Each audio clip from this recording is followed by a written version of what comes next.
Introduce our next speaker, Zhang, or colloquially known as Jason. He's General Manager of Golden Hill Import-Export Company. He's been very kind in coming to Australia at relatively short notice to give us a little bit of a rundown on how he sees things and how we can develop our relationships in a commercial sense. Please welcome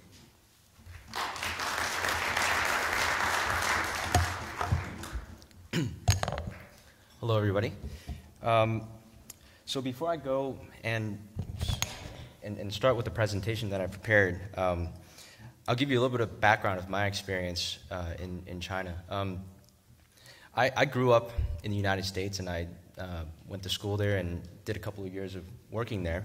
And it wasn't until recently, about 2.5 years ago, that I came back to China to actually just vacation. And then eventually I stayed and saw the vast opportunities that exist in this, what we really should call a very specialized market. Now, the company that I work for right now, we deal mainly in just consulting services for your certifications and a lot of your import, well, actually export documentation. And I think in the past couple of speakers, you've heard about the different market sectors, specialty niches that are available to you guys. I'd like to bring my personal perspective in that you could consider me an expat because I don't really know the Chinese market that well because I haven't been there before. And I travel a lot between the major cities, Hong Kong, Guangzhou, Shanghai, Beijing, to know that there certainly exists a very large demand for high-quality produce, or matter of any consumable goods.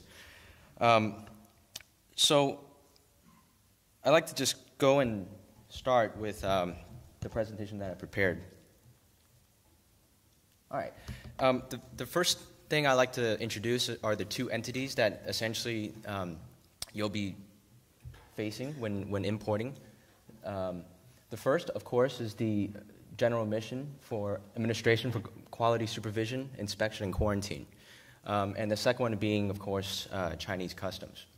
Now, these are the two main entities that you will have to deal with, or the importers will have to deal with as a representative for you.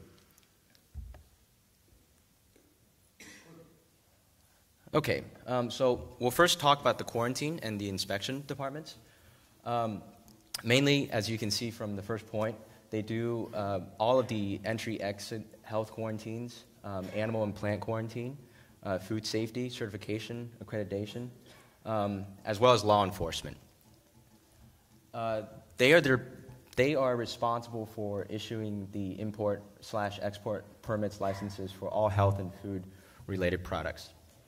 And then, of course, they have a database of all the foreign countries, different companies, for anybody who's interested in doing imports into the country. And they work mainly directly with the Chinese Customs. They have offices and facilities at all the major entry-exit points, including ports, airports, as well as border crossings. Okay, the second entity, of course, is Chinese Customs. They pretty much administer all the entry-exit points in the country. They supervise and monitor the flow of goods in and out of the country. And they're set up quite differently than parts of the Chinese government. They have a centralized entity in Beijing that oversees different regional offices and major ports. And of course, our favorite, they collect VATs and custom tariffs from all the importers. Now, this presentation is basically just a high-level overview on what you need to do. Just by a show of hands, how many people have exported to China? Okay, yeah. So, pertaining to vegetables, mainly what we do is fresh produce, frozen products. These all come under the umbrella in which you have to obtain a particular license before you can do any kind of exporting to China. Now, the permit, as you can see, requires a certain processing and time frame before it gets ultimately approved. So I'm just going to walk you through the steps on what you need to do, or rather what consulting companies would do on your behalf. First, you submit preliminary documentation to the AQISQ office in Beijing. Now, the documentation varies from product category, but overall it's just obviously the Australian government certificates. And then what you do is there's a process of 30 to 40 days where they actually have a team that reviews these documents. And then after you get a preliminary approval from AQISQ, then they would send a team or a couple of inspectors to your site to verify those documents. And this process usually takes 1 to 3 days. And what happens at that point is they'll make their final report. They'll take it back to the Beijing office, and then they will issue a final recommendation whether to approve or deny the permit.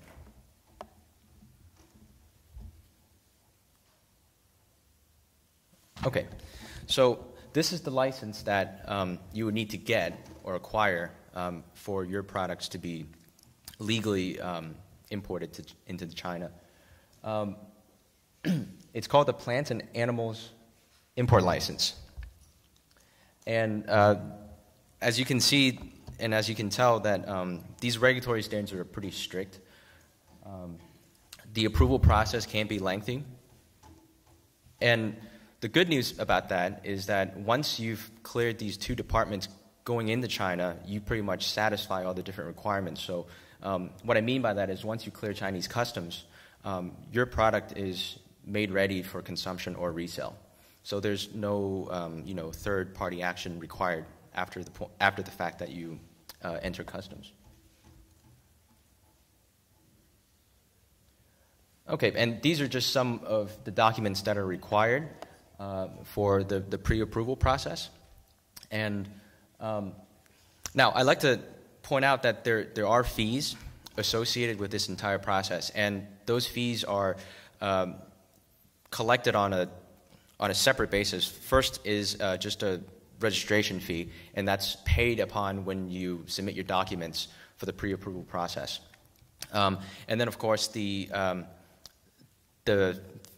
second half of the fees are paid when your permit is approved.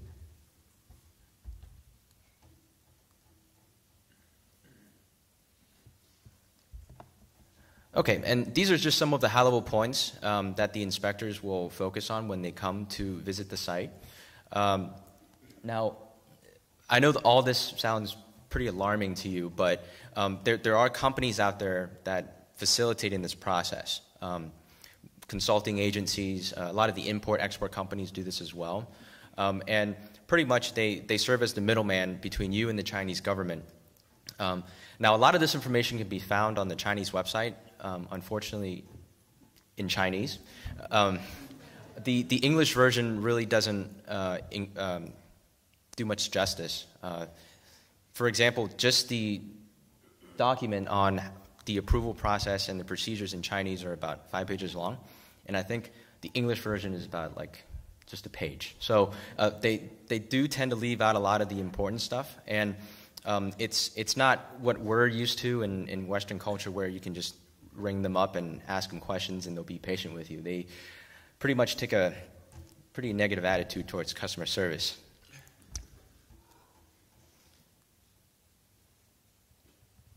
Okay, so once this license or permit is approved, then it's immediately forwarded to Chinese customs. And in Chinese customs, it is entered into a database of what they call approved importers. And then at this point, your first shipment will then just go through a regular customs clearance process. Obviously, all the normal documentation is required. And then what they'll do is, usually on the first shipment or so, you can expect a lengthier clearance time frame. But then, after the second or third shipment, then it pretty much goes into a very smooth flow. And so that's why, to reiterate some of the points that the past speakers have given, is that it's very crucial for you to find the correct strategic partners in dealing with regulatory matters. I could pretty much say with a 99.9% certainty that if you try to do these processes yourself, you'll most definitely fail. And that's just come from my experience in working with the import-export field. I mean, just to give you an idea of why that is, 2 years ago we had a client, and I'm sure all of you guys know Coca-Cola. They needed to import a shipment of sugar for one of their manufacturing plants, and they much rather have that part of the process be handled by us rather than doing themselves. Now, as you may know, big companies in China, on face value, are welcomed by the government. They receive certain subsidies or certain priorities, but in any case, just from strictly speaking from an operating standpoint, it's much better to let the guys who know what they're doing do this kind of work. Okay, so once you've done all this, or once you've hired a company to do all of this, then you're pretty much clear to go in terms of the regulatory challenges. And sometimes, depending on the product type, the company that helps you get approved for these licenses and permits can also help you in terms of reselling your product.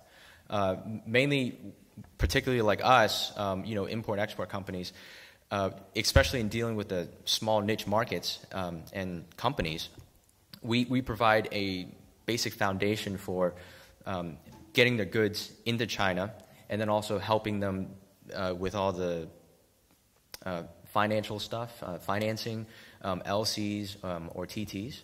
Because, a lot of the import-export companies have two companies. One is in China, and then one is in either Hong Kong. Mostly it's in Hong Kong.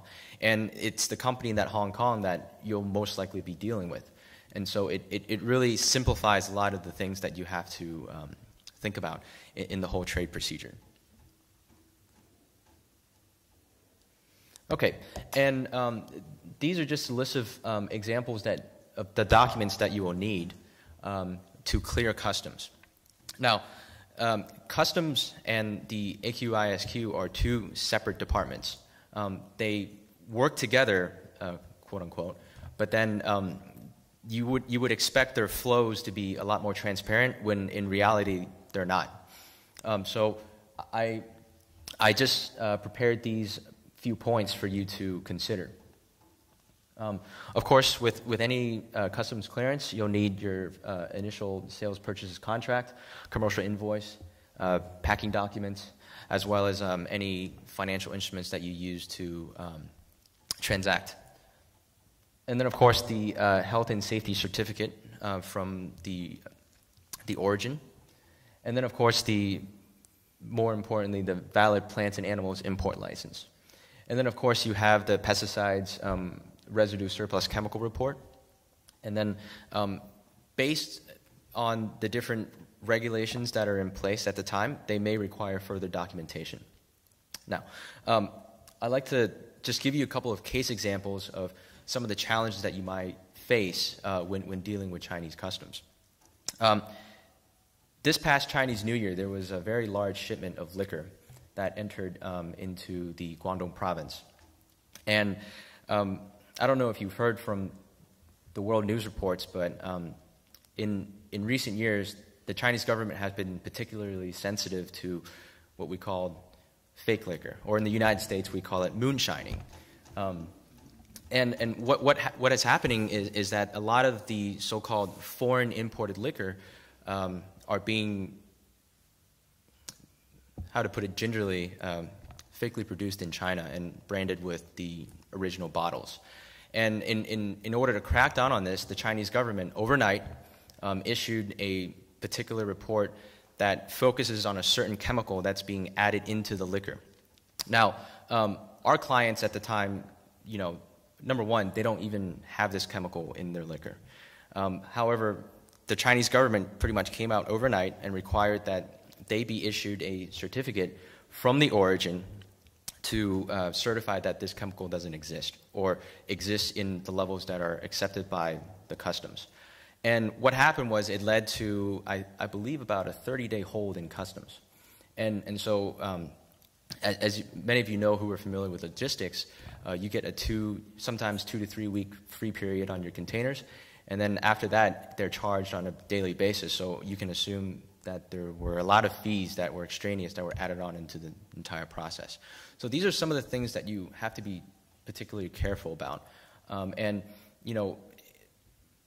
To say, produce, you guys are really in a category that the Chinese government is really focusing on right now because of the health and safety issues around the country.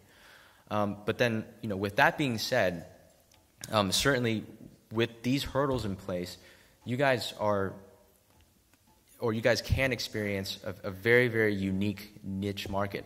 In terms, I'll say personally, is that I live in China right now, but when I travel to Hong Kong, and when I go to the supermarkets that do sell these imported vegetables and imported food products, I don't mind paying a premium.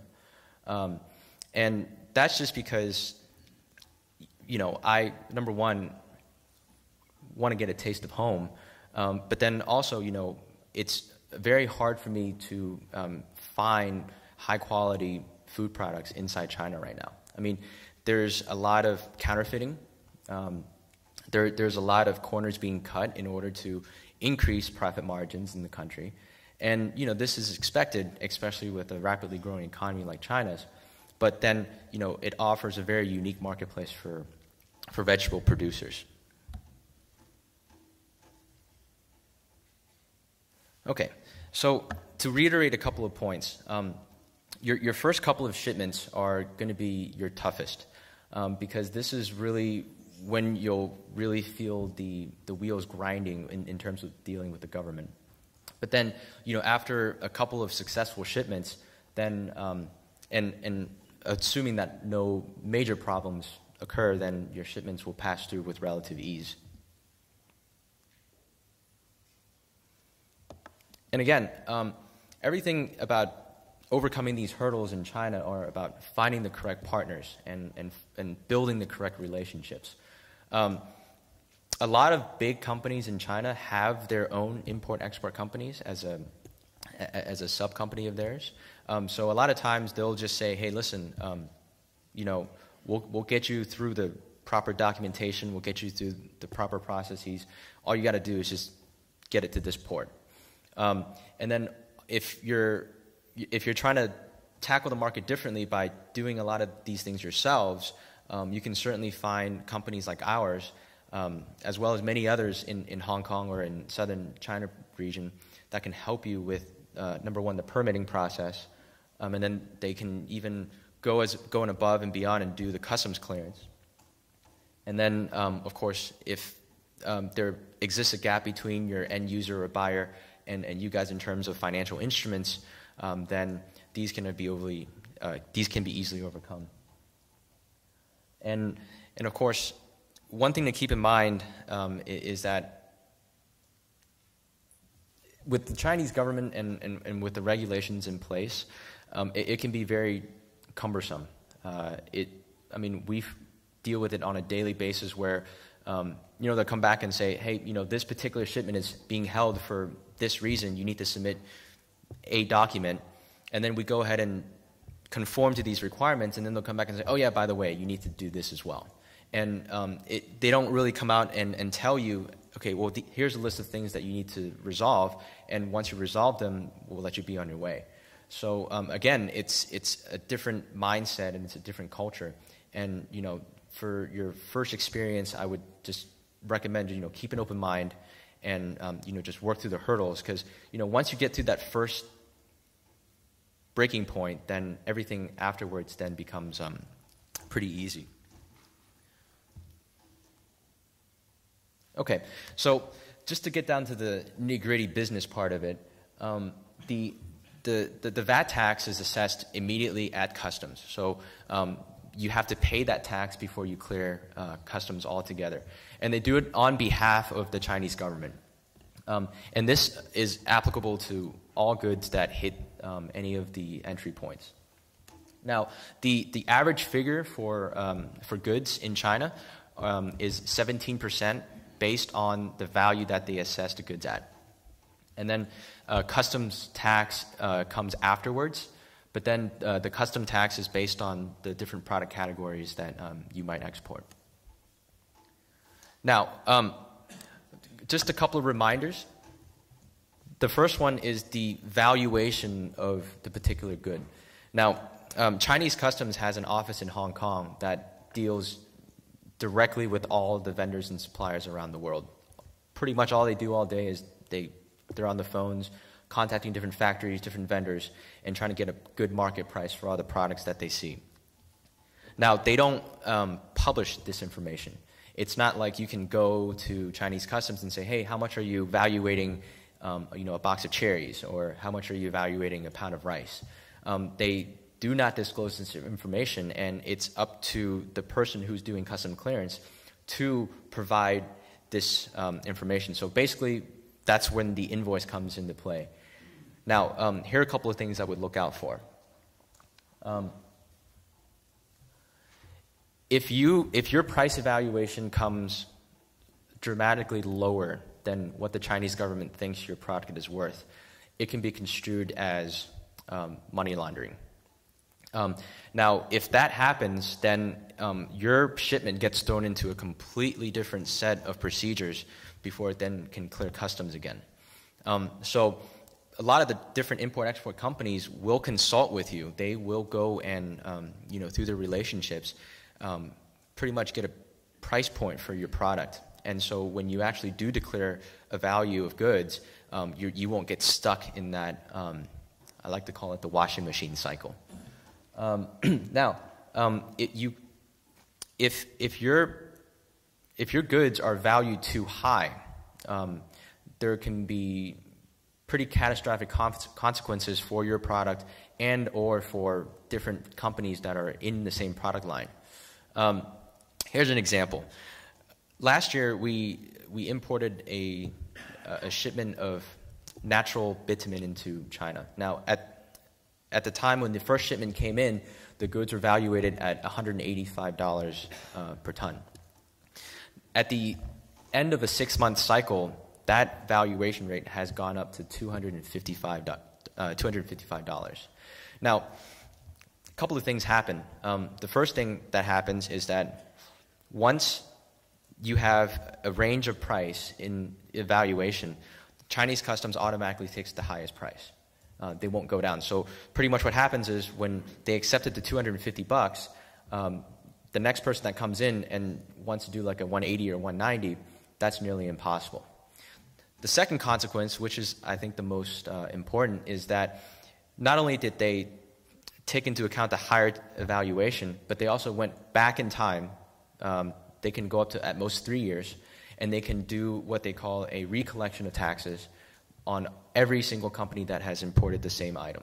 So, you don't want to do something wrong to affect other people in the industry or in the same product category as you. So these are just some of the things that you have to look out for, and a lot of the partners that you'll deal with will already have this knowledge, and they'll work with you, and they'll come up with a very suitable and steady price for your imports. Okay. So that pretty much sums up the presentation, and I guess right now I can field questions. Yeah. Yes. What you said about the price and the VAT. Thank you.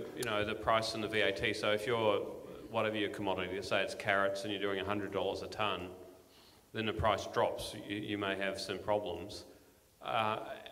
Do you have any advice to people who are perhaps selling one quality of product for a couple of years and then they make a contract for a lower quality product. So, I don't know, they might be eating carrots and then juicing carrots or something at, say, a third the price.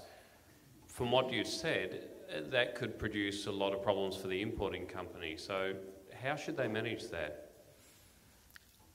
So that's when you really have to get into specifics with your partners that you deal with. Mainly what I would recommend is that, certainly there's differences between the, like if you're selling whole carrots, or if you're selling sliced carrots, or if you're selling diced carrots, or if you're selling carrot juice. And they do take that into account.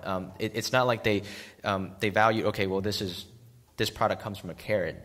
Then they won't just base it off of that. They'll base it on a specific product type. What I mean by that is, like, for example, the easy example to use is an iPhone. Like if you're importing an iPhone and you're selling it at you're evaluating it at $150, and then another guy comes along and he's selling the exact same thing for $200, that's when the conflict exists. Not so in, like, your carrot juice and whole carrots. But like a strawberry might be worth this much when it's fresh, and a week later it's worth that much. Is it as simple as just really working on a descriptive commercial invoice? No. Well, what usually happens is and this was in my other presentation, but what usually happens is that when you work with this import-export company, they ask you to be as detailed as you can. So they'll say, okay, what product group are you in? What kind of packaging are you sending your goods in? Are there any particular labels on them? And the valuation of, like, let's say a fruit or a vegetable group, that's just done. I don't think they differentiate between whether it's fresh or like semi-fresh. I think it's more like just fresh or frozen, and each of those different categories have their own different price evaluations. So and again, these companies, if they're familiar with that type of product, then they'll know right offhand what you're dealing with. And there are certain companies that deal with, like, for example, there are import companies that only deal with minerals or mineral ores, and then there's certainly certain companies that only do, like, oil or oil-based products, and then there's certain companies that will only do food, and then from different categories you have different companies that deal with the different commodities. So it's just really being as detailed as you can during the customs clearance process. Yeah. Thank you.